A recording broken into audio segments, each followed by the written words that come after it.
Good. God is good. all the ஆமா, time. இந்த வருஷம் நம்ம தேவனுடைய கிருபையினாலே எத்தனை மாதங்களை நாம் சக்சஸ்ஃபுல்லாக கடந்து வந்திருக்கிறோம். 6 மாதங்கள் இல்லையா? வேதத்துல ஒரு வசனம் பாருங்க, வருஷத்தின் நடுவிலே தேவன் என்ன செய்வாராம்? என்னது?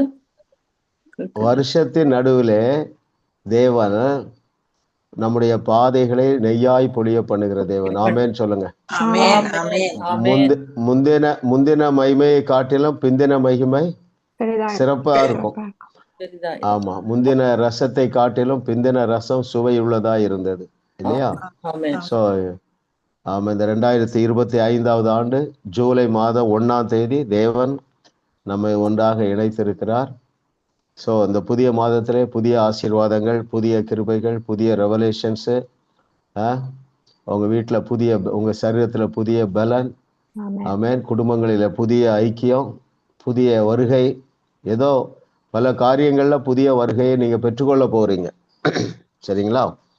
அப்போ யாராவது நீங்கள் உங்கள் பிள்ளைகளுக்கோ பேர பிள்ளைகளுக்கோ நீங்கள் லைஃப் பார்ட்னர் தேடுகிறதாக இருந்தால் புதிய இல்லாஸ்லாம் வருவாங்க, பெஸ்ட் பீப்புளாக வருவாங்க. இயேசு நாமத்தினால் அப்படியே பெற்றுக்கொள்ளுங்கள்.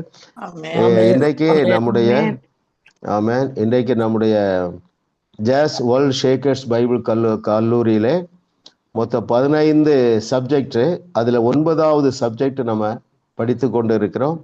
இதில் 10 வகுப்புகள் உள்ளன. அதில் இன்றைக்கு எத்தனாவது லெசன்? 4வது லெசன். சரிங்களா? நம்முடைய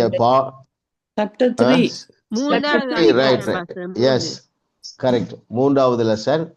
நம்முடைய பாட புஸ்தகம் தேவனின் மெய்யான இயல்பு, true nature of God. True nature of God ஒரே ஒரு ஆஸ்பெக்ட் சொல்லுங்க. What is the true nature of God? Love. Love. Very good. Primary nature of God is love. தேவன் அன்பாக இருக்கிறாரா? அன்பாகவே இருக்கிறாரா? அன்பாகவே இருக்கிறார். அன்பாகவே இருக்கிறார். ஆமா, அவர் அன்பாக இல்லை என்றால் நம்மிலே ஒருவரும் ரட்சிக்கப்பட்டிருக்க மாட்டோம் என்பது மாத்திரமல்ல, நாம் ரட்சிக்கப்பட்டு பல ஆண்டுகள் நாம் அந்த ரட்சிப்பிலே நிலைத்திருப்பதற்கு காரணமும் அவருடைய அன்புதானே தவிர நம்முடைய கிரியைகள் எதுவுமே அல்ல. அதற்காக நாம் தேவனை ஸ்தோத்தரிப்போம். இப்பொழுது நாம் வகுப்புக்குள்ளாக சென்று விடலாம். Brother Philip brother, yes, question நம்ம ஸ்கிரீன் பண்ணிடலாம்.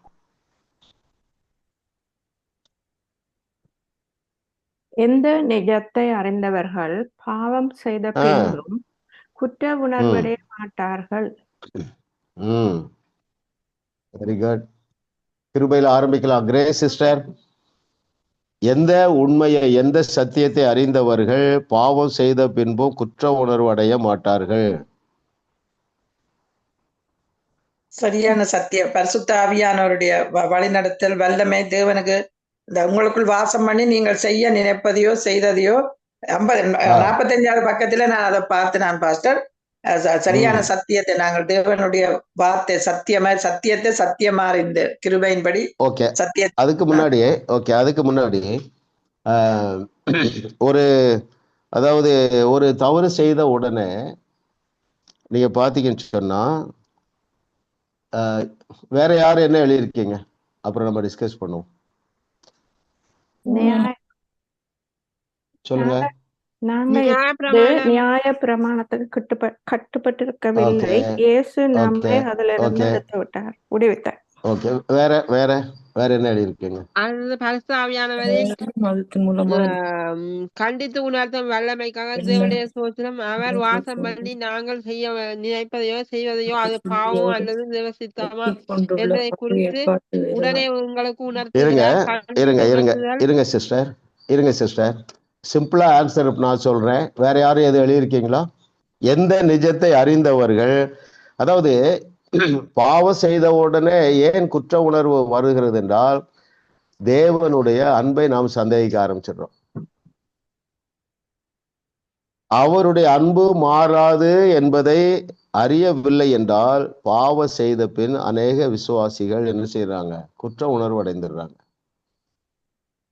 தேவன் அன்பாக இல்லை, அன்பாகவே இருக்கிறார் இல்லையா? இதுக்கு நல்ல ஒரு பெரிய ஸ்டோரியை நரேட் பண்ணார். அப்பாவுடைய அன்பு மாறாது என்பதை தம்முடைய பிள்ளைகளுக்கு விளக்கும்படியாக இளைய குமாரன் கதையை சொல்றாரு பாருங்களேன் இல்லையா? ரொம்ப முக்கியமான ஒரு ட்ரூத் அருமையானவர்களே. கர்த்தர் நல்லவர் பாருங்க. பாஸ்டர் இது ஓல்டு ஓல்டு சாப்டர்ஸ்ல தான் இருந்தது. நியூ சாப்டர் இந்த சாப்டர்ல இல்ல பாஸ்டர் நீங்க சொல்றது. Very good. நான் எதுல இருக்குன்னு காட்டுறேன் உங்களுக்கு. பழைய இருக்கு. சாப்டர்ல தான் இருந்தது. அதாவது நீங்க 2-3 ஆன்சர் இருக்கு. எது எழுதினாலும் 10 மார்க்ஸ் போட்டுக்கலாம். தேவனுடைய அன்பு மாறாது என்பதை அறிந்தவர்கள் குற்ற உணர்வு அடைய மாட்டார்கள். நம்பர் 2, நான் செய்த பாவம் என்னுடைய ஆவி மனிதனை கரைப்படுத்தவில்லை என்று நீங்கள் எழுதியிருந்தாலும் மார்க் போட்டுக்கலாம். என்பதை அறிந்தவர்கள், என் தேவன் என்னை குறித்து திருப்தியாகவே இருக்கிறார் என்ற நிஜத்தை அறிந்தவர்கள். ஏனென்றால் நான் அவருடைய பிள்ளையாகிவிட்டேன். அதை ஏற்றுக்கொண்டோம் பாருங்க. அவரை நாம் தகப்பனாக ஏற்றுக்கொண்டதுனால பாருங்க, இந்த கொஸ்டின் எந்த பேராகிராஃப்ல இருந்து நான் எடுக்கிறேன் அதை மட்டும் நான் வாசிக்கிறேன். பேஜ் 40, 40வது பக்கம், செகண்ட் பேராகிராஃப்ல பாருங்களேன். நாம் பாவம் செய்கையில் நமது மனசாட்சி நாம் தவறு செய்து விட்டோம் என்று உணர்த்தும் போது முதலாவது நாம் என்ன செய்கிறோம்? பாவம் செய்த பின் அநேக விசுவாசிகளுக்கு முதலாவது நடப்பது என்னவென்றால், அவர்கள் குற்ற உணர்வினால் நிறைந்து தங்களை தாங்களே கடிந்து கொண்டு தேவனை விட்டு விலக ஆரம்பிக்கிறார்கள். நியாய பிரமாணத்தை மீறி விட்டதை அவர்கள் அறிந்து கொள்ளுகிறார்கள். ஆமா, யாரும் ஃபர்ஸ்ட்ல சொன்னீங்க, அதுவும் நீங்க 10 மார்க்ஸ் போட்டுக்கலாம். எது? நாம் நியாய பிரமாணத்திற்கு கீழ்ப்பட்டிராமல் கிருபைக்கு கீழ்ப்பட்டிருக்கிறோம். பட் பிரதானமாக நாம் அறிந்து கொள்ள வேண்டியது, இன்னைக்கு நம்ம மனசுல ஆழமாக பதித்து கொள்ள வேண்டியது என்னவென்றால், தேவனுடைய அன்பு எந்த சூழ்நிலையிலும் மாறாது. சரிங்களா? இப்போ அந்த லூக்கா 15வது அதிகாரம் எடுத்துக்கொள்ளுங்களேன். Look chapter 15. நல்லவர் பாருங்க. நம்ம அந்த ரொம்ப டீட்டெயிலா போக வேண்டியதுல, அந்த இளைய குமாரன் ஸ்டோரியில, நல்ல தகப்பன் ஸ்டோரியில 15:20 எழுந்து புறப்பட்டு தன் தகப்பனிடத்தில் வந்தான். அவன் தூரத்தில் வரும்போதே அவனுடைய தகப்பன் அவனை கண்டு மனதுருகி ஓடி அவன் கழுத்தை கட்டி கொண்டு முத்தம் செய்தான்.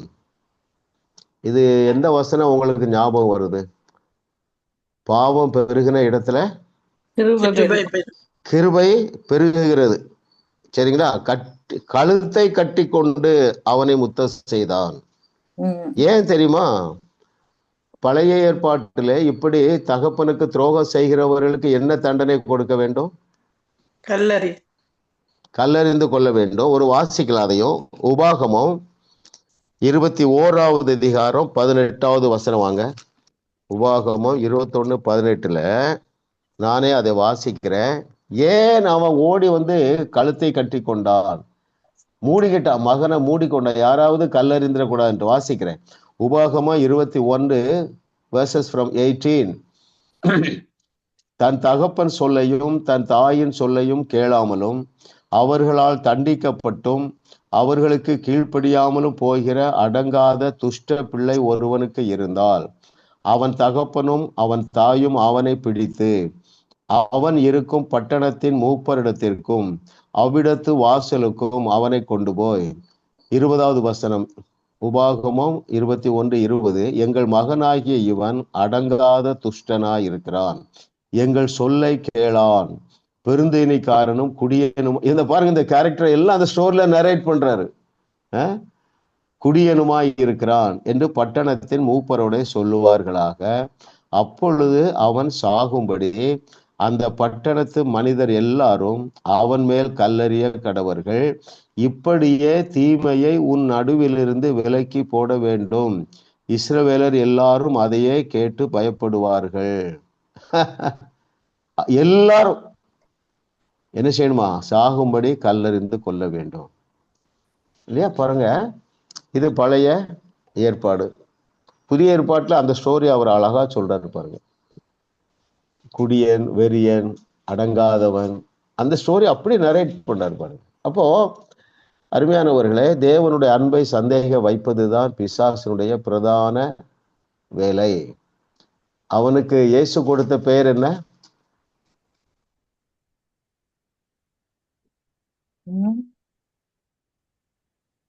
சொல்லுங்க. பொய்யனும் பொய்க்கு பிதாவுமான. பாருங்க என்ன அழகா சொல்றார், அவன் பொய்யனும் பொய்க்கு பிதாவானவன். நீங்க கவனமாக இல்லை என்றால் அவனுடைய பொய்க்கு நாம் பலியாகி விடுவோம். அப்படித்தான் நம்ம பலியாகி இருந்தோம் இல்லையா? கர்த்தர் நல்லவர். இயேசுவே சொல்றாரு பொய்யனும் பொய்க்கு பிதாவும். அப்படின்னா யாரு? அவன் எவனையும் அவனால வஞ்சிக்க முடியும். பெரிய பைபிள் காலேஜ்லாம் எஸ்டாப்ளிஷ் பண்ணியிருக்கிறாங்க உலகம் முழுவதும். அநேக நியாய பிரமாணத்தை போதிக்கிறாங்க. ஆனா தேங்க் காட், தேவன் நம்முடைய கண்களை கிருபையாக திறந்தார். அப்ப எந்த நிஜத்தை தேவன் அன்பாகவே இருக்கிறார் என்கிற நிஜத்தை அறிந்தவர்கள் அவரை விட்டு ஓட மாட்டார்கள், குற்ற உணர்வு அடைய மாட்டார்கள். இரண்டாவது கேள்வி போயிடலாம் brother.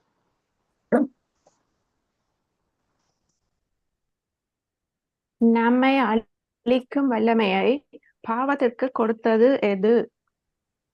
Very good. Yes sister அனட்டா. நியாயப்பிரமாணம். Very good, correct. பாருங்க, இல்லை என்றால் நியாயப்பிரமாணத்துக்கு பவர் இல்லை, அதாவது பாவத்திற்கு பவர் இல்லை. நான் அதை வாசிடுறேன். அங்கே பேஜ் 43 4th பேராகிராஃப் பாருங்க. இங்கே நாம் பார்க்கும் சத்தியம் என்னவென்றால், மோசேயின் மூலமாக நியாயப்பிரமாணம் நடைமுறைக்கு கொண்டு வரப்படாதிருந்தால் நம்மை அழிக்கும் வல்லமை பாவத்திற்கு இருந்திருக்க முடியாது. உங்களுடைய வேத அறிவுக்கு இது சவாலாக இருக்கும் என்று நான் அறிவேன். உண்மையில் உங்களுக்குள் இருக்கும் எல்லாவற்றையும் இது அசைக்கக்கூடும். ஆனால் பழைய ஏற்பாட்டு நியாய பிரமாணத்தையும் புதிய ஏற்பாட்டின் கிருபை, அன்பு, மன்னிப்பு ஆகியவைகளை ஒருங்கிணைப்பதற்கு நாம் சில சத்தியங்களை பிடித்து கொள்ள வேண்டியது அவசியமாயிருக்கிறது. நியாய பிரமாணம் இல்லை என்றால் என்னது இல்லை? மீறுதலும் இல்லை, வயலேஷன் இல்லை, மீறுதலும் இல்லை. மீறுதல் இல்லை என்றால் பாவம் இல்லை, பாவம் இல்லை என்றால் தண்டனை இல்லை. கர்த்தர் நல்லவர். பாருங்க. ஓகே, அடுத்த கொஸ்டின் போயிடலாம் பிரதர்.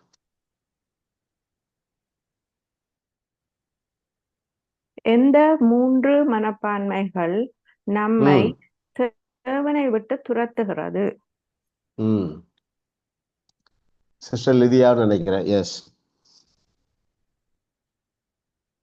41 பக்கத்துல பாஸ்டர் சொல்லுது, நாங்கள் பாவம் செய்து பாவங்களுக்கு நம்மை நரகத்துக்கு அனுப்பி விடுவார் என்று அந்த காரியத்தின் நிமித்தம் தேவன் நம்மோடு ஐக்கியம் கொள்ள மாட்டார், பாதுகாக்க மாட்டார், நம் தேவைகளை சந்திக்க மாட்டார் என்று நாங்கள். வெரி குட், கரெக்டா சொல்லிட்டுங்க. ஸோ அதை வாசித்துறேன், அதுக்கப்புறம் பார்ப்போம். மிடில் இருக்கு பாருங்களேன், பேஜ் 41. அதன் பிறகு தண்டனை பகுதி வருகிறது. மறுபடியும் பிறந்த நம்மில் அநேகர் ஒரு சில பாவங்களுக்காக தேவன் நம்மை நரகத்திற்கு அனுப்பி விடுவார் என்று நம்பவில்லை. ஆனால் அவர் என்னோடு ஐக்கியம் கொள்ள மாட்டார், என்னை பாதுகாக்க மாட்டார், தேவைகளை சந்திக்க மாட்டார் என்றும் நம்புகிறோம். கொஞ்சம் கஷ்டப்பட்டு மோசமாக வெட்கப்படுத்தப்பட்டால் தான் தேவன் நம்மோடு இருக்கும் ஐக்கியத்தை சரி செய்து கொள்வார் என்று எண்ணுகிறோம். இந்த மாதிரியான மனப்பான்மை நம்மை தேவனை விட்டு துரத்துகிறது. இந்த எண்ணம் எங்கிருந்து வருகிறது? இல்ல,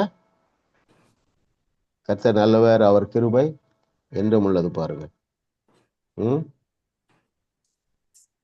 நம்ம ஏற்கனவே பார்த்தோம் பாருங்க. அவர் தன்னுடைய சாயலாக நம்முடைய முதல் பெற்றோரை சிருஷ்டித்த பிறகும் அவர்களோடு ஐக்கியத்தில் தான் இருந்தார். அவர்களை பாதுகாத்தார், அவருடைய தேவைகளை சந்தித்தார். இல்லையா? ரொம்ப முக்கியமான ட்ரூத் அருமையானவர்களே. ஆமா, அவங்களுக்கு என்ன தேவை இருந்தது? அவருடைய நிர்வாணத்தை அவர்களால, அந்த அவமானத்தை தாங்கிக் கொள்ள முடியவில்லை.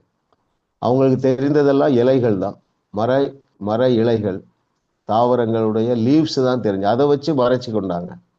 ஆனா அவருடைய தேவை என்ன? இப்போ அவங்களுக்கு ஒரு ட்ரெஸ் வேணும், ட்ரெஸ்ன்னு ஒண்ணு இருக்கு அப்படி தெரியாது. உடனே என்ன செய்யறாரு? ஒரு காளையை கொண்டு அதனுடைய தோலை எடுத்து அவர்களுக்கு உடுத்தினார். அப்போ ஆனா அவங்க என்ன நினைச்சாங்க? இனிமே எங்களுக்கு தேவையை சந்திக்க மாட்டார், எங்களோட ஃபெல்லோஷிப்ல இருக்க மாட்டார், எங்களை ப்ரொடெக்ட் பண்ண மாட்டார். அப்படிதான் நம்பினாங்க பாருங்க. முதல் கொலை செய்த காயினுக்குமே இந்த மூன்றையும் கொடுத்தார். அவரோட ஃபெலோஷிப்ல இருந்தாரு, ப்ரொடெக்ட் பண்ணாரு, நீட்ஸ் எல்லாம் சந்தித்தார். சரிங்களா? கர்த்தர் நல்லவர். நம்ம இது பெரிய ஆசீர்வாதங்களையும் பெரிய எதிர்பார்ப்பையும் தேவன் வைத்துதான் இவைகளை எல்லாம் நமக்கு கற்றுத் தருகிறார். நீங்க இந்த அன்புல வளர வளர பாவ எண்ணங்களிலிருந்தே நம்ம வெளியே வந்துடுறோம். ஆனாலும் நம்முடைய கீழ்ப்படிதலிலே குறைவு இல்லாமல் இருக்காது, நம்முடைய எண்ணங்களிலே குறைவு இல்லாமல் இருக்காது, நம்முடைய உணர்ச்சிகளிலே குறைவு இல்லாமல் இருக்காது. கர்த்தர் நல்லவர். அதையும் தாண்டி தேவன் நம்மை நேசிக்கிறார். கேள்வி 4க்கு போயிடலாம். எதற்கு கீழ்ப்படுகிறதினாலே ஒருவனும் ஒரு காலம் தேவ நீதிமானாக முடியாது.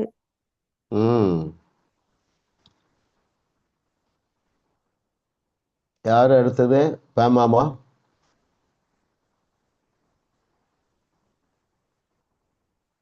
நான் சொல்லட்டுமா? இல்ல வரிசையா வருமா? பேம் சிஸ்டர் சொல்லுங்க. பேம் சிஸ்டர் சொல்லுங்க. ஓகே.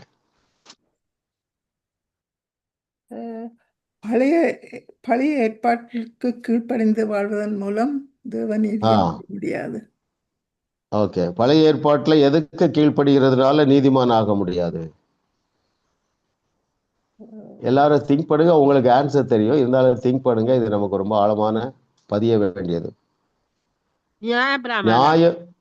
நியாய பிரமாணத்திற்கு கீழ்ப்படிதலாலே ஒருவனும் ஒரு காலம் தேவ நீதிமான் ஆக முடியாது. இல்லையா? பேஜ் 45 பாட்டம் மோஸ்ட் பாருங்களேன். இப்படி இருக்க பாவத்தை அறிகிற அறிவு நியாய பிரமாணத்தினால் வருகிறபடியால் எந்த மனுஷனும் நியாய பிரமாணத்தின் கிரியைகளினாலே தேவனுக்கு முன்பதாக நீதிமான் ஆக்கப்படுவது இல்லை. ஓகே, நம்ம தொடர்ந்து இதை நிறைய காரியங்கள் இதில் நம்ம தியானிப்போம். இந்த புக்கில் பல காரியங்கள். 5வது கேள்விக்கு போயிடலாம் பிரதர். எதற்கு அப்போ அதுல ஒரு ஓகே, எதற்கு கீழ்ப்படுகிறதுனாலே ஒருவன் தேவ நீதிமானாக முடியும்? இந்த 5வது கேள்விக்கு போகிறதுக்கு முன்னால யாராவது பதில் சொல்லுங்க. நியாய பிரமாணத்திற்கு கீழ்ப்படுகிறதுனாலே ஒருவனும் நீதிமான் ஆக முடியாது. எதற்கு? கிருபைக்கு. வேற என்ன சொல்லலாம்? இந்த 2வது உடன்படிக்கைக்கு, புதிய உடன்படிக்கைக்கு. வேற என்ன சொல்லலாம்? விசுவாசத்திற்கு கீழ்ப்படுகிறதுனால. அப்போ விசுவாசத்திற்கு கீழ்ப்படிதல் என்றால் என்னன்னா, நம்மை குறித்து தேவ வசனம் என்ன சொல்லுகிறதோ அதை விசுவாசிப்பதுதான் விசுவாசத்திற்கு கீழ்ப்படிதல். நம்மை பார்த்து தேவ வசனம் என்ன சொல்லுறது? நீங்கள் நீதிமான்கள் ஆக்கப்பட்டு இருக்கிறீர்கள், பரிசுத்தவான்கள் இதை விசுவாசிக்கிறீர்களா? எங்கே நாம் நீதிமான்கள் ஆக்கப்பட்டு பரிசுத்தவான் ஆக்கப்பட்டு பரிபூர்ணமாக்கப்பட்டு இருக்கிறோம்? நம்முடைய ஆவி மனிதனே, நம்முடைய ஆவி மனுஷன் இல்லை. Very good. அப்போ விசுவாசத்திற்கு கீழ்ப்படிதல் என்றால் நம்மை குறித்து தேவன் என்னவெல்லாம் சொல்லியிருக்கிறாரோ அதை ஏற்றுக்கொள்ளுவது. இன்னும் பாருங்க, அவர் சொல்றாரு, உங்களால் கூடாத காரியம் ஒன்றுமிராது என்று சொல்லுகிறார். அந்த வார்த்தையை விசுவாசிப்பது விசுவாசத்திற்கு கீழ்ப்படிவது. நான் செய்ததை விட பெரிய கிரியைகளை செய்வீர்கள். இது தேவனுடைய அந்த விசுவாசத்திற்கு கீழ்ப்படிவது. நியாய பிரமாணத்திற்கு கீழ்ப்படுகிறதுனாலே ஒருவனும் நீதிமானாக முடியாது. விசுவாசத்திற்கு நாம் கீழ்ப்படிந்து இருக்கிறதுனாலே நாம் எல்லாரும் நீதிமான்கள் ஆக்கப்பட்டு இருக்கிறோம், நீதி மாட்டிகள் ஆக்கப்பட்டு இருக்கிறோம். அடுத்த கொஸ்டின் போயிடலாம். ஏன் நமக்கு 2ஆம் உடன்படிக்கை தேவை?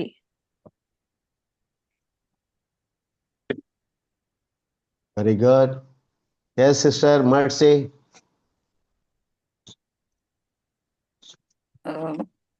பழைய உடன்படிக்கையினாலே ஒன்றையும் பூரணப்படுத்த முடியவில்லை. Very good, very good, very good. Correct. இயேசு கிறிஸ்துவை தேவன் எதற்காக அனுப்பினார் என்றால், நானோ இழந்ததை தேடவும், ஜீவனை கொடுக்கவும், அந்த ஜீவன் ஜீவனை கொடுக்க அவைகளுக்கு ஜீவனை கொடுக்கவும் அந்த ஜீவன் பரிபூர்ணப்படவும் வந்தேன் என்கிறாரு. அப்போ அந்த நியாய பிரமாணத்துக்கு கீழ்ப்படுகிறதுனாலே ஒருவரும் பூரணப்பட முடியாது. வாசிக்கிறேன், பேஜ் 42 பாருங்களேன். அதுல டாப் செகண்ட் பேராகிராஃபா, அந்த முதலாம் உடன்படிக்கை பிழை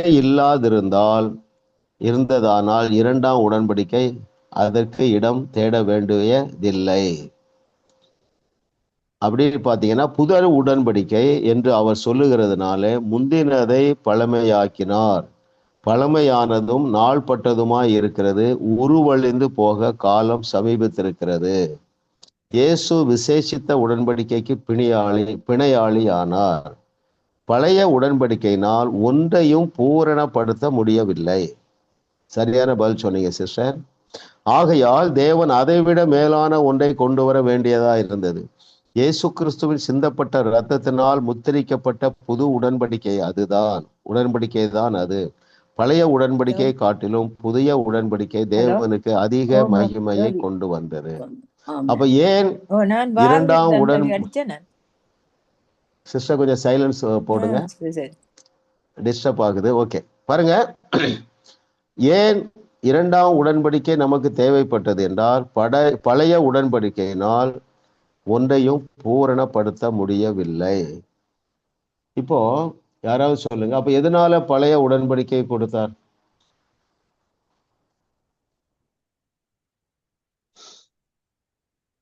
பாவம் அறியும்படி.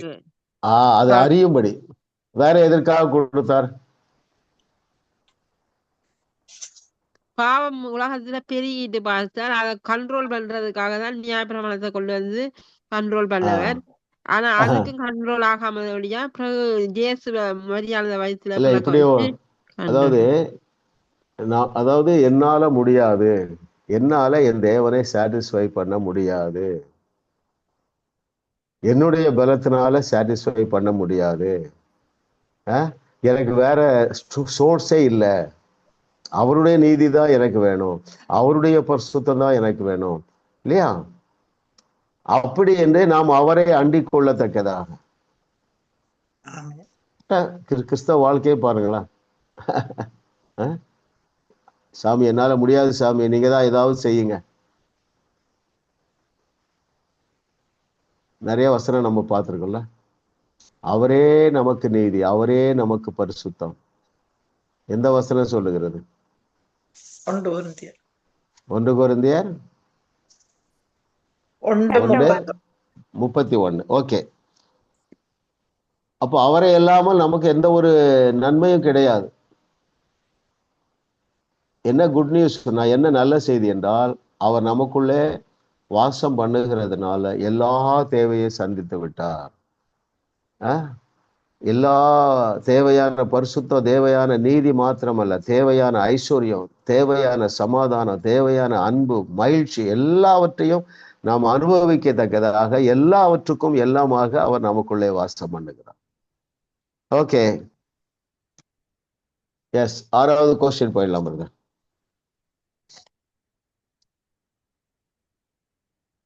எந்த மூன்றையும் அறிந்து நாம் என்ன செய்யும் போது வல்லமை உடையவர்கள் ஆகிறோம்? ரொம்ப முக்கியமான கேள்வி. யார் அதுக்கு பதில் சொல்லணும்? Philip பிரதரா? By acknowledging what Jesus has done inside of us, experiencing the love of God, and a heart of gratitude from what God has done for us. And a heart of gratitude for what God has done for us. இன்னொரு point இருக்கு அதுல. By acknowledging and சொன்னார். By acknowledging and சொன்னார் pastor. Not only just by acknowledgement. இன்னொன்னு இருக்கு, நீ தமிழே சொல்லலாம். அன்பு எப்படிப்பட்டது? இல்ல, கொஞ்சம் மாற்றி யோசிங்க. ரொம்ப முக்கியமான ட்ரூத். இத கொஞ்சம் நான் உங்களுக்கு விளக்கம். அன்பு எப்படிப்பட்டது? தேவன் எங்களுக்கு மற்றவர்களுக்கு சொல்லுவது. நல்லா கவனிங்க. இதை மற்றவர்களுக்கு சொல்லும் போதுதான் வல்லமையுடையவர்கள் ஆகிறோம். நான் வாசிக்கிறேன், ரொம்ப முக்கியம். நீங்க இதை நல்லா கிராஸ் பண்ணிடுங்க, சரிங்களா? பேஜ் 47ல கேள்வி என்ன? எந்த மூன்றையும் நாம் அறிந்து கொள்ள வேண்டும்? 1, 3rd paragraph. கிறிஸ்து உங்களுக்குள் என்ன செய்திருக்கிறார்? நம்பர் 1, இதை அறிந்திருக்க வேண்டும். நம்பர் 2, தேவனுடைய அன்பு எப்படிப்பட்டது என்பதை அறிந்திருக்க வேண்டும். நம்பர் 3, தேவன் உங்களுக்கு செய்துள்ள நன்மைகள். இன்னும் சிம்பிளா சொல்ல போனா நம்ம எந்த ஸ்டேட்டஸ்ல இருக்கிறோம் என்பதை நாலேஜ் வேணும். அப்புறம் கிறிஸ்துவுக்குள் நாம் எப்படி இருக்கிறோம் என்கிற நாலேஜ், அது நம்ம எல்லாருக்கும் வந்துட்டு ஓரளவு இன்னும் வந்து கொண்டே இருக்கும். அது பெரிய மேட்டர் சப்ஜெக்ட். சரிங்களா? இதை அறிந்திருந்தால் மாத்திரம் போதாது. அதுல எழுதுறாரு பாருங்கள், ஆகியவைகளை குறித்து நன்றியுள்ள இருதயத்துடன் இவைகளை மற்றவர்கள் முன் தெரியப்படுத்துவதன் மூலமாகவே நீங்கள் வல்லமையுள்ளவர்களாகிறீர்கள். இதுதான் புதிய ஏற்பாட்டின் வழிமுறை ஆகும். கொஞ்சம் கவனிங்க, உங்க வாழ்க்கை வளமுள்ளதா மாறிடும். நாலேஜ் மட்டும் போதாது, you have to declare openly. சரிங்களா? திரும்பவும் கவனிங்க, இந்த சத்தியத்தை நாம் அறிய வேண்டும். விடுதலை எப்பொழுது வரும்? சத்தியத்தை அறிவீர்கள், சத்தியம் உங்களை விடுதலையாக்கும். இன்னைக்கு என்ன கற்றுக்கொள்கிறோம்? நீங்கள் அறிந்திருக்கிற சத்தியத்தை அடிப்படையில நீங்க எதிர்பார்க்கிற வெற்றியை டிக்ளேர் பண்ணுங்க. நீங்கள் எதிர்பார்க்கிற சுகத்தை டிக்ளேர் பண்ணுங்க. நீங்கள் எதிர்பார்க்கிற குடும்ப உறவை டிக்ளேர் பண்ணுங்க. பைபிள் உதாரணம் தான் நமக்கு இது, இல்லையா? பாருங்க, தேவன் பவுலை வல்லமையாக பயன்படுத்த முடிந்தது. ஏன்னா இந்த நாலேஜ் எல்லாம் வந்துட்டு, இன் கிரைஸ்ட், கிறிஸ்துவுக்குள்ள நம்ம யாராக இருக்கிறோம் என்கிற நாலேஜ் எல்லாம் வந்துட்டு அவன் அதோடு விடல. எதனாலே எருசலேம் துவக்கி எதிர்க்க வரைக்கும் சபையாய் அவரால் நாட்ட முடிந்தது? எதனாலே சிறைச்சாலையிலிருந்து அற்புதமாக வெளியே வர முடிந்தது என்றால், அவன் என்ன சொன்னான்? என்னை பலப்படுத்துகிற கிறிஸ்துவினாலே எல்லாவற்றையும் செய்ய எனக்கு பலன் உண்டு. அப்படி சொல்லணும்னு ஆண்ட்ரூ உமக்கு எழுதுறார். ஆமென். நீங்க சொல்றீங்களா? ஆமே. கொஞ்சம் திங்க் பண்ணுங்க. ஆன்சரை கண்டுபிடிச்சோன்னா அடுத்த கொஸ்டின் போகக்கூடாது.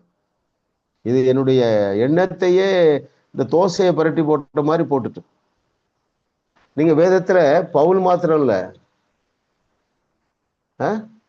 என்னை பலப்படுத்துகிற கிறிஸ்துவனால எல்லாவற்றையும் என்னால் எனக்கு செய்ய முடியும். இன்னும் என்ன சொன்னா? நான் முற்றிலும் ஜெயம் கொள்ளுகிறவர்களாக இருக்கிறோம். இன்னும் என்ன சொன்னா? எப்ப என்ன பிரச்சனை வந்தாலும் இந்த அன்பை என்னை விட்டு பிரிக்க முடியாதுன்னா. இதெல்லாம் அவனுடைய டிக்ளரேஷன்.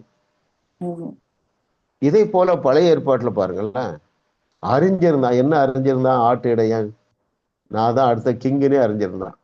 சரிங்களா? நாலேஜ் வந்துட்டு, உம்மால் நான் ஒரு சேனைக்குள் பாய்வேன், டிக்ளேர் பண்றான் பாருங்க. உம்மால் நான் ஒரு மதிலை தாண்டுவேன், டிக்ளேர் பண்றான். அப்பொழுது அவன் வல்லமையுடையவனாக மாறினான். வேற என்ன டிக்ளேர் பண்றான்? எல்லாரும் யோசித்து சொல்லுங்க.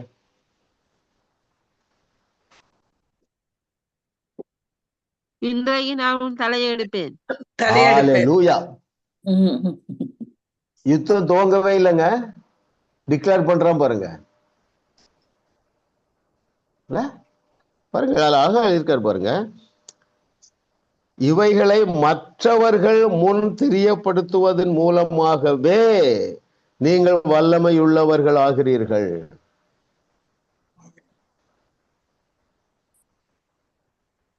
என்னுடைய ஒரு எக்ஸ்பீரியன்ஸ் நான் சொல்றேன்.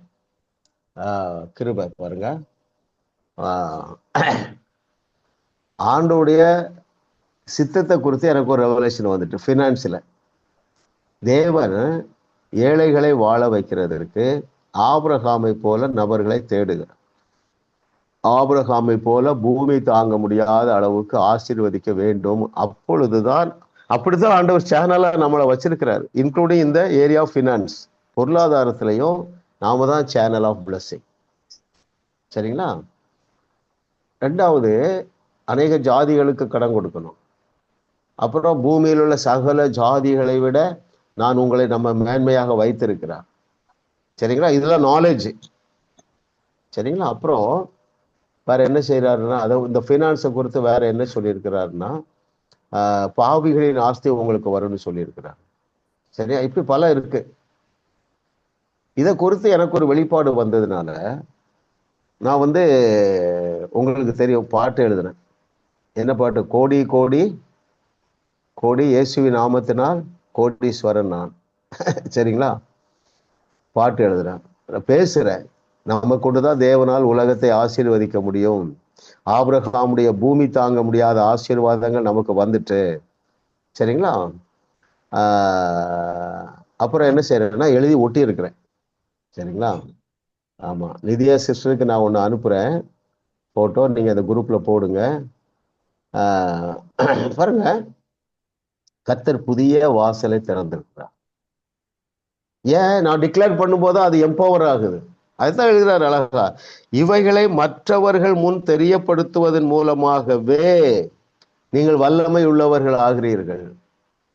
யோசுவா வல்லமை உள்ளவன் ஆனான். அவன் என்ன சொன்னா? அவர்கள் நமக்கு இரையாவார்கள். டிக்ளேர் பண்ணுங்க. ஃபர்ஸ்ட்ல வந்துங்க இந்த நாலேஜ் வரணும். எல்லா ஏரியாவிலையும் இது அப்ளிகபிள்.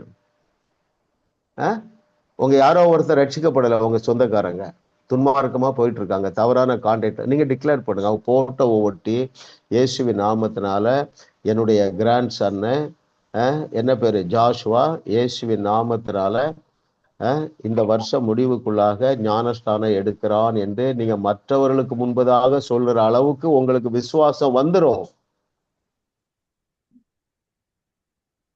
பல முறை நீங்க பாருங்க, எல்லாரும் அப்படி டிக்ளேர் பண்றாங்க பாருங்களேன். எலியா ராஜா முன்னால போய் சொல்றான், என்ன டிக்ளேர் பண்ற? ராஜா, நான் சொன்னாதான் உங்க தேசத்துல மழை பெய்யும். டிக்ளேர் பண்றான், மனசுல வச்சுட்டு இருக்கல. அதுல அழகா இல்ல, மற்றவர்கள் முன் தெரியப்படுத்துவதன் மூலம் தைரியமா உங்களுக்கு சில வெளிப்பாடுகள்லாம் வந்திருக்கும் பாருங்க. நீங்க அழகாக இந்த வகுப்புல பங்கு பெறுகிறீங்க, உங்களுக்கு ஒரு வெளிப்பாடு வந்திருக்கு. இந்த ஏரியாவில் இது நன்றாகத்தான் நடக்கும் என்கிற வெளிப்பாடு எதிலெல்லாம் வந்திருக்கிறதோ அதை நீங்கள் டிக்ளேர் பண்ணுங்க, பேசுங்க, மற்றவர்களுக்கு முன்பதாக பேசுங்க. நடக்காட்டாலும் பரவாயில்ல, பேசுங்க. சரிங்களா? ஆமா, எனக்கு ஆபிரகாமுடைய ஆசீர்வாதங்கள் வர துவங்கி விட்டன. ஆமா, நிதியா சிஸ்டருக்கும் ஜெயா சிஸ்டருக்கும் ஒரு ஃபீலிங், ஐயோ இந்த ஜாஸ் மினிஸ்ட்ரிஸுக்கு நம்ம கொடுத்த காணிக்கையே கொடுக்க முடியலையேன்னு சொல்லி, இல்லையா? ஆமா, நீங்க எல்லாரும் கொடுக்க போறீங்க. 31 நாள் நம்ம ப்ரோக்ராம் நம்பிக்கை டிவியில வரப்போகுது. எல்லாரும் கரங்களை தூக்கி ஆமேன்னு சொல்லுங்க. இது ஒரு வெளிப்பாடு. நானும் சொல்றேன், உங்க முன்னால சொல்றேன், 31 நாட்களும் நம்பிக்கை டிவியில நம்ம ப்ரோக்ராம் வரப்போகுது. ஆமேன் சொல்லுங்க எல்லாரும். ஆமேன். அதுக்கு நீங்க தான் சப்போர்ட் பண்ணீங்கன்னு ஆண்டவர் சொல்றாரு. ஒரே ஒரு கண்டிஷன், யாரும் ஸ்ட்ரெஸ்ஸே எடுக்காதீங்க, ப்ரெஷரே எடுக்காதீங்க. ஆண்டவர் செய்வார், உங்களை கொண்டு செய்வார், இதை விட பெரிய காரியங்களும் செய்வார், இல்லையா? அதை நீங்க தயவுசெய்து 47வது பக்கத்துல இருக்கிற அந்த ஒரு பேராகிராஃபை நீங்க மெடிடேட் பண்ணுங்க, இல்லையா? நான் திரும்ப வாசிக்கிறேன், பேஜ் 47, 3rd பேராகிராஃபா. கிறிஸ்து உங்களுக்குள் என்ன செய்திருக்கிறார்? உங்களை நீதிமானாக மாற்றி இருக்கிறார், பரிசுத்தவானாக மாற்றி இருக்கிறார். தேவனுடைய அன்பு எப்படிப்பட்டது? It is unchanging love. அப்புறம் 3வது, தேவன் உங்களுக்கு செய்துள்ள நன்மைகளில் இவைகளை என்ன நன்மை செய்திருக்கிறாரு? கொரோனாவில இருந்து நம்ம காப்பாற்றினார், நம்ம ரட்சித்தாரு, நமக்கு நல்ல பைபிள் சொல்லித்தராரு, வசனங்களை கற்றுத்தருகிறார் பாருங்க. இவைகளை குறித்து நன்றியுள்ள இருதயத்துடன் இவைகளை மற்றவர்கள் முன் தெரியப்படுத்துவதுதான். அந்த தான நீங்க வட்டம் போடணும், அது மட்டும்தான் உங்களை வல்லமை உடையவர்களாக்கும். ஹலோ, கர்த்தர் நல்லவர், அவர் கிருபை என்றும் உள்ளது. டிக்ளேர் பண்ணுங்க. வேற யாரும் டிக்ளேர் பண்ணா? ஆட்டிடையே டிக்ளேர் பண்ணா. யோசுவா என்ன எப்படி வல்லமை உள்ளவன் ஆனான்னு தெரியுமா? மற்றவங்க முன்னால தெரியப்படுத்துறான். எப்பா? அவர்கள் நமக்கு இரையாவார்கள். அல்லேலூயா. எப்படிங்க சொல்ல முடிஞ்சது? ஏன் பயப்படுறீங்க? இதுக்கு பெரிய வீராங்கனையா இருக்க வேண்டியதில்லை, ஒரு சிம்பிள் ஃபெய்த் போதும், இல்லையா? நீங்க சொல்லாம யார் சொல்ல முடியும்? நன்மைகளை தைரியமாக பேசுங்க உங்க பிள்ளைகள் மீது. உங்க பையன், உங்க கிராண்ட் டாட்டர் சொல்றா, பாட்டிமா நான் டாக்டர் ஆகணும், தலையில கை வச்சு பேசுங்க, இயேசு நாமத்தினால மகளே நீ டாக்டர் ஆயிட்டான்னு பேசுங்க. நீங்க சொல்ற அந்த வார்த்தையில் உள்ள விசுவாசம் அவருடைய இருதயத்துல தங்கி இருக்கும். பாசிட்டிவா திங்க் பண்ணுவான் இல்லையா? அப்ப இந்த இந்த 6வது கேள்வியில என்ன கற்றுக்கொள்ளுகிறோம் என்றால், நம்மை வல்லமையுடையவர்களாக மாற்றுவது நாம் என்ன சொல்லுகிறோமோ அது எங்க சொல்லணும்? அதை பார்த்து சொல்லுங்க. எங்க சொல்லணும்? அத மற்றவர்களுக்கு முன்பு. நமக்கு உங்களுக்குள்ளேயே சொல்லுங்க, மற்றவர்களுக்கு முன்பாக சொல்லுங்க. எபிரேயர் நிருபம் எழுதுற பாருங்க, உங்கள் நம்பிக்கையை அறிக்கையிடுகிறதில் அசைவில்லாமல் உறுதியாயிருங்கள். அவன் டிக்ளேர் பண்றான். ஆட்டிடையன் யோசுவா டிக்ளேர் பண்றான். எலிசா டிக்ளேர் பண்றான், நாளைக்கு இந்த நேரம் இங்க பஞ்சம் இருக்காது. என்னை பலப்படுத்துகிற கிறிஸ்துவனால எல்லாவற்றையும் செய்ய முடியும். எருசலேமை துவக்கி இல்லிரிக்க வரைக்கும் சபைகள் நாட்ட முடியும். ஐத்திகுவ உயிரோடு எழுப்ப முடியும். அல்லேலூயா. கர்த்தர் நல்லவர். இது ஆழமான சத்தியம். நீங்க அதை திரும்ப திரும்ப மெடிடேட் பண்ணுங்க. ஓகே. எஸ் பிரதர், 7வது கேள்விக்கு போலாம். இப்பொழுது பாவம் செத்ததாய் இருக்கிறது, ஏன்?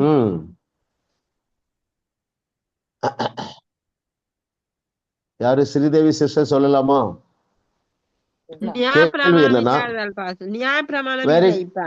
Very good. அவ்வளவுதான். ஏன் இப்பொழுது பாவம் செத்ததா? Very good. இப்பொழுது ஏன் பாவத்துக்கு ஜீவன் இல்லை? ஏன் it has lost it's power? அதனுடைய பலனை ஏன் இழந்தது என்றால், இப்பொழுது நியாய பிரமாணம் இல்லை. ரைட்? பேஜ் 52ல நியாயப்பிரமாணம் இல்லாவிட்டால் பாவம் செத்ததா இருக்குமே. Okay okay, very good, correct. Okay, இதுல பாருங்க, பேஜ் 52 வாங்க, 4th பேராகிராஃப்ல இருந்து படிப்போம். பாவமானது கற்பனையினாலே சமயம் பெற்று, பாவமானது நியாய பிரமாணத்திலே ஜீவன் பெற்று சகலவித இச்சைகளையும் என்னில் நடப்பித்தது. நியாய பிரமாணம் இல்லாவிட்டால் பாவம் செத்ததாய் இருக்கிறது. முன்னே நியாய பிரமாணம் இல்லாதவனாய் இருந்தபோது நான் ஜீவன் உள்ளவனாய் இருந்தேன். கற்பனை வந்தபோது பாவம் உயிர் கொண்டது, நான் மரித்தவனானேன். சரிங்களா? ஸோ எப்பொழுது பாவத்துக்கு எஃபெக்ட் இல்லைன்னா நியாயப்பிரமாணம் இல்லை. எனவேதான் அவர் என்ன செஞ்சாரு? நியாயப்பிரமாண கட்டளைகளை தகர்த்து கொண்டு ஒழித்தார். 8வது கேள்வி போயிடலாம் பிரதர்.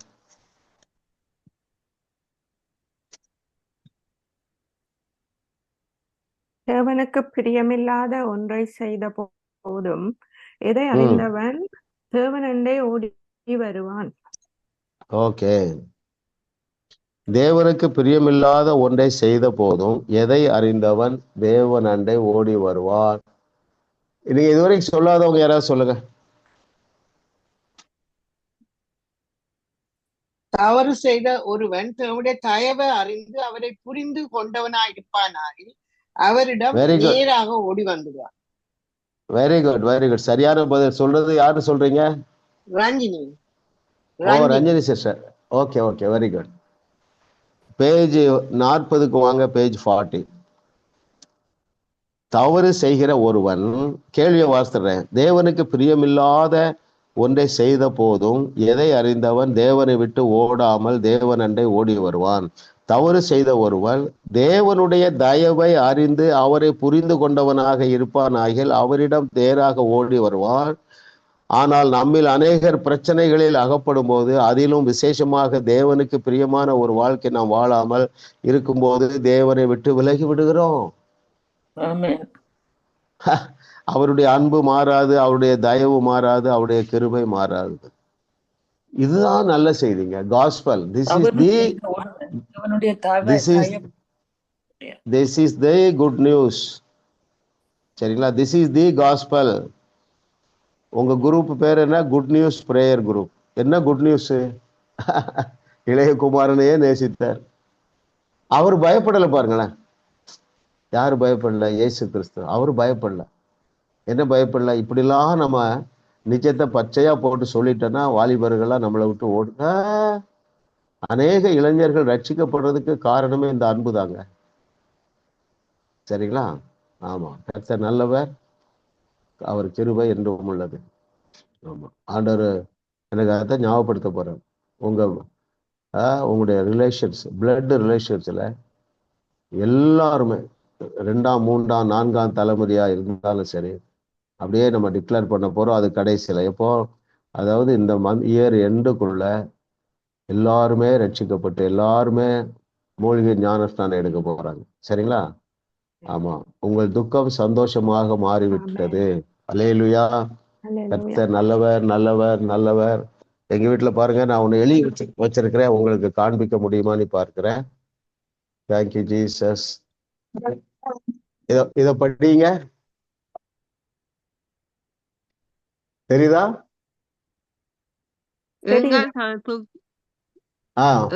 துக்கம் சந்தோஷமாக மாறிவிட்டது. அந்த பையன் எப்படி சிரிக்கிறான் பாருங்க. பாருங்க, இதை நான் பிரிண்ட் போட பிரஸ்ல இருக்கும் பொழுது ஒரு பாஸ்டர் வந்தார். என்ன பிரதர், வசனத்தை மாற்றி எழுதுறீங்களா அப்படின்ட்டு. இதுல பாத்தீங்கன்னா நான் பிராக்கெட்ல போட்டிருக்கேன். யோவான் எத்தனாவது பிராக்கெட்ல போடலைன்னா தான் அப்படியே எழுதணும். உங்கள் துக்கம் சந்தோஷமாக மாறிவிட்டது என்று சிலுவைக்கு மாறும் என்று சிலுவைக்கு முன்பதாக சொன்னாரா, சிலுவைக்கு பின்பதாக சொன்னாரா? சிலுவைக்கு முன்பதாக சொல்றேன். எப்ப நான் சிலுவைக்கு போக போறேன், உங்களுக்கும் எனக்கும் பகையை உண்டாக்கி கொண்டிருந்த நியாயபுரமான கட்டளைகளை தகர்த்து கொண்டு ஒழிக்க போகிறேன். எனவே உங்கள் துக்கம் சந்தோஷமாக மாறும் என்று சொன்னால், சிலுவைக்கு பின்பதாக நம்முடைய துக்கங்கள் எல்லாம் சந்தோஷமாக மாறிவிட்டது. உங்களுக்கு தேவையான முதலாவது ஆசீர்வாதம், நீங்க எதிர்பார்க்கிற ஆசீர்வாதம், உங்க சந்ததியாக ரட்சிக்கப்பட வேண்டும் என்பது, அதையும் நடந்து விட்டது என்று கர்த்தர் சொல்லுகிறார். எப்போ இது ஆக்டிவேட் ஆகும்? நாம் மற்றவர்களுக்கு முன்பதாக அறிக்கை செய்யும் பொழுது. இப்ப நான் உங்க சார்பாக பேசிட்டேன், நீங்க பேசுங்க. உங்களுக்குள்ள யாராவது கேட்கிறாங்க, உங்க பேச்சு எப்படி இருக்கிறா? இயேசு நாமத்தினால நாங்க எல்லாரும் சேர்ந்து டிக்ளேர் பண்ணிட்டோம் சிஸ்டர், இந்த வருஷம் கடைசிக்குள்ளாக அவர் ரட்சிக்கப்பட்டு ஞானஸ்நானம் பெற்றுவா அப்படின்னு நீங்க டிக்ளேர் பண்ணுங்க. அப்பொழுதுதான் அந்த சூப்பர் நேச்சுரல் பவர் வேலை செய்யும். ஆமா, எத்தனை சான்றுகள் வேதத்துல இருக்கு. ஒருவேளை யோசுவா சொல்லலைன்னு வைங்களேன். எதை சொல்லல? அவருக்குள்ள விசுவாசம் இருக்கு. அவனுக்கு ஒரு வெளிப்பாடு வந்துட்டு, தேவன் நம்மை சொல்லிதான் அழைத்து வந்திருக்கிறார், கானானை நமக்கு கொடுத்து விட்டேன்னு சொன்னாரு. இதை அவன் அடக்கி வைத்து கொண்டு இருந்தால் அவன் வல்லமை உள்ளவனாக மாறி இருக்க மாட்டான். என்ன சொல்றான்? அவர்கள் நமக்கு இரையாவார்கள். ஆமே, கர்த்தர் நல்லவர், அவர் கிருபை என்றும் உள்ளது. எத்தனாவது கேள்வி முடிச்சிருக்கிறோம்? Yes, very good. Question number 9 brother. நியாய பிரமாணம் சொல்லுறதெல்லாம் யாருக்கு மட்டுமே உரியது, ஏன் நமக்கு கிடையாது? Very good. இதுவரைக்கும் சொல்லாதவங்க யாராவது சொல்றீங்களா?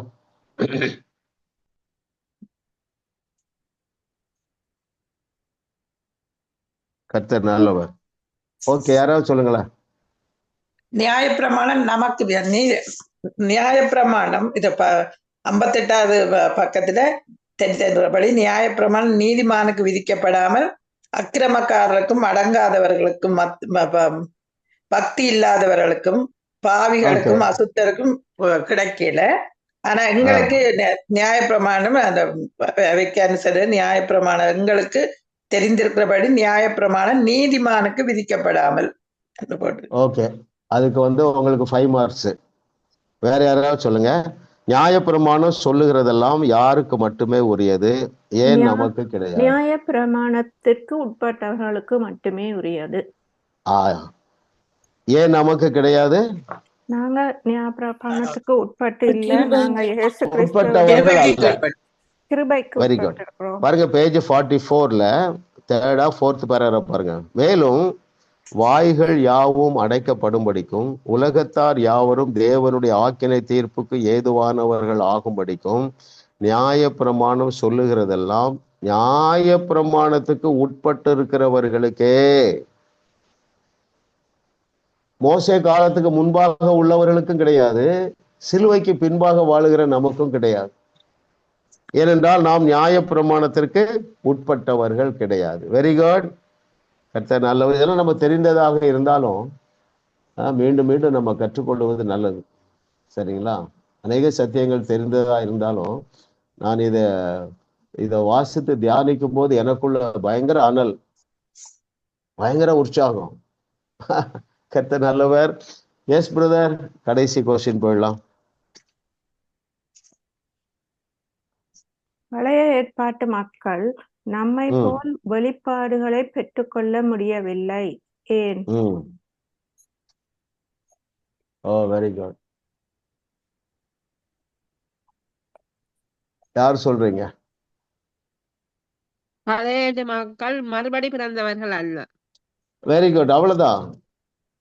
Super sister. பேஜ் 57ல செகண்ட் பேராகிராஃப் பாருங்களா. ஆகவே கேள்வி என்ன? பழைய ஏற்பாட்டு மக்கள் நம்மை போல் வெளிப்பாடுகளை பெற்றுக்கொள்ள முடியவில்லை, ஏன்?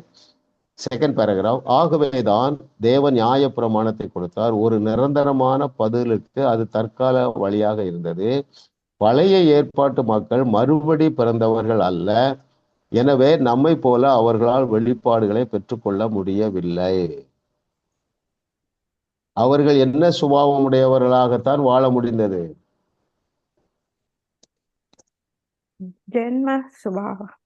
ஜென்ம சுபாவம் உள்ளவர்களாகத்தான் இருந்த முடியுது. அதே வார்த்தைவோம், ஜென்ம சுபாவமான மனுஷனோ தேவனுடைய ஆவிக்குரியவைகளை ஏற்றுக்கொள்ளான். அவைகள் அவனுக்கு பைத்தியமாக தோன்றும். அவைகள் ஆவிக்கேற்ற பிரகாரமாய் ஆராய்ந்து நிதானிக்கப்படுகிறவைகள் ஆனதால் அவைகளை அறியவும் மாட்டான். அப்படின்னா ஒரு உதாரணம் சொல்ல பாருங்களேன். அவர்களாலே சில காரியங்களை நிஜத்தை விசுவாசிக்க முடியல. உதாரணத்துக்கு பாருங்க, பாவம் செய்தவன் தான் எதை கொண்டு வரணும்? இளங்காளை அல்லது ஆட்டுக்கடாவை கொண்டு வரணும். அவன் கண்களுக்கு முன்பதாகவே அந்த ரத்தம் சிந்தப்படுறத பார்த்தாதான் அவனால விசுவாசம் நம்ப முடியும். ஏன்னா அவன் கார்னல் மைண்டட், ஜென்ம சுபாவம். நீங்களும் நானும் 2000 வருஷத்துக்கு முன்னால நடந்ததை நம்ம நம்புகிறோமாங்க? எவ்வளவு பெரிய மேட்டருங்க. அதனாலதான் நான் தைரியமா சொல்றேன், உங்களுக்கு கடுகு அளவு இல்ல, கப்பல் அளவு விசுவாசம் இருக்கு. இதெல்லாம் ஒரு வெளிப்பாடா வந்ததுனாலதான் நான் சொல்றேன், இயேசு கிறிஸ்துவை விசுவாசிப்பதை போல பெரிய மிராக்கிள், பெரிய ஆசீர்வாதம் எதுவுமே கிடையாதுங்க. அதையே நீங்க தாண்டி வந்துட்டீங்க. என்ன நன்மை உங்க வாழ்க்கையில குறைவுபட முடியும்? ஒண்ணுமே குறைவுபட முடியாது. அருமையானவர்களே, எவ்வளவு விசுவாசம் இருந்தா போதுனாரு? கடுகளவு விசுவாசம் தான் போனாரு. உங்களுக்கு நம்ம எல்லாருக்கும் எவ்வளவு விசுவாசம் இருக்கு? கப்பல் அளவு. லிதியா சிஸ்டர் நீங்க அன்மியூட் பண்ணல பாருங்க. அப்ப ஏன் எழுதியிருக்கிற நன்மைகளை பெற்றுக்கொள்ள முடியவில்லை என்றால், சரிங்களா, ஒரு தமாசு சொல்றேன், கப்பல் அளவை விட பெரிய அவிசுவாசம் வந்துட்டு. சரிங்களா? விசுவாசம் போதுமானதுக்கு இருக்கு, அவிசுவாசம் போதுமானதற்கும் அதிகமாக இருக்கிறது. அதனாலதான் இதெல்லாம் நான் அறிஞ்சுதான் ஒரு வெளிப்பாடா வந்ததுனாலதான் நான் ஒரு தமாசா சொன்னாலும் இதுல ரொம்ப நிஜம் இருக்கு. எப்படி அந்த வனாந்தரத்துக்குள்ள அந்த யுத்த காலத்துல ஆட்டு இடையினால தேவனாய் விசுவாசிக்க முடிந்ததுன்னா அவன் ஞாயிற்றுக்கிழமை தோறும் சர்ச்சைக்கு போகல. யோசுவாவா அதுல நிக்கிறான் பாருங்க 40 வருஷம். இப்ப இருக்கிறது போல அந்த நாட்கள்ல சபை இருந்தா ஞாயிற்றுக்கிழமை போகும்பொழுது இருக்கிற விசுவாசத்தை அவங்க எடுத்துடுறாங்களே. அதனால நீங்க சபைக்கு போக வேண்டாம் என்று சொல்லல, நீங்க சபையை துவங்குங்கள், ஒரு 10 பேருக்கு ஆசீர்வாதமாக இருங்க, இல்ல இந்த சத்தியத்தை சரியாக போதிக்கிற சபைக்கு போங்க, இல்லையா? அருமையானவர்கள், நான் அடிக்கடி யோசித்து பார்க்க, எப்படி மோசே எப்படி தொடர்ந்து மிராக்கிள் பண்ணிட்டே போறான், தாவீது பண்ணிட்டே போறான், எலிசா அவங்க தொடர்பு எங்கோடு தான் இருந்தது? மேலதான் இருந்தது, ஆண்டவரோடு தான் இருந்தது தவிர போதகர்கள் பாஸ்டர்கள் கூட இல்லை. தப்பிச்சுட்டாங்கல்ல, சஸ்டைன் பண்ணாங்க. மோசே இறந்த உடனே ஆண்டவர் சொல்றாரு, எப்பா அவர் என்ன சொல்றாரு? யோசுவா, அதை வாசித்து முடிப்போம். யோசுவா 1வது அதிகாரம் 4வது வசனமா, அந்த வசனத்தை அவன் அப்படியே பிடிச்சிட்டான் பாருங்க. அதனாலதான் சொல்றேன், அவர் சொன்ன நல்வார்த்தையில எல்லாம் ஒரு வார்த்தையும் தவறி போகவில்லை. யோசுவா 1:5 வசனம் பாருங்களேன். யாராவது வாசிங்க. யோசுவா 1:5. யோசுவா 1:5. நீ உயிரோடு இருக்கும் நாளெல்லாம் ஒருவனும் உனக்கு முன்பாக எதிர்த்து நிற்பதில்லை. நான் மோசையோடு இருந்தது போல உன்னோடும் இருப்பேன். நான் உன்னை விட்டு விலகுவதும் இல்லை, உன்னை கைவிடுவதும் இல்லை. யாராவது ஆங்கிலத்துல வாசிங்க. பிரதர் பிலிப் உங்ககிட்ட இருந்தா வாசிங்களேன். ஜாஷுவா 1:5. எவ்வளவு நாள் உன்னோட இருப்பேங்கிறாரு? உயிரோடு இருக்கும் நாளெல்லாம். So what is the result? ஒருவனும் உனக்கு முன்பதாக எதிர்த்து நிற்பதில்லை. எதிர்த்து வரமாட்டான்னு சொன்னாரா, எதிர்த்து நிற்க மாட்டான்னு சொன்னாரா? ஒருவனும் எதிர்த்து நிற்பதில்லை. ரெண்டுக்கும் உள்ள வித்தியாசம் என்ன? மாட்டார்கள்டா நிற்க முடியாது. இப்படி சொல்லுமா, நடைமுறையில பேசுவோம். பிரச்சனை வரலாம், ஆனா அது ஸ்டாண்ட் பண்ணாது, நிலைத்து இருக்காது, உன்னை விட்டு ஓடி போகும். ஆனா ஜாஷுவாவுக்கு ஒரு ரோல் இருந்தது, அவங்கள துரத்தணும் இல்லையா? அல்லேலூயா. பாருங்க, அவன் சொல்றான் கடைசியில, எப்ப அவர் சொன்ன நல்வார்த்தையில எல்லாம் ஒரு வார்த்தையை தவறி போகும். ஆமே. கர்த்தரை தெய்வமாக கொண்ட நாம் பாக்கியவான்கள். Yes brother, please. No one will be able to stand up against you all the days of your life, as I was all the days of your life, bro. As I was with Moses, I will be with you. I will never leave you or nor forsake you. Amen.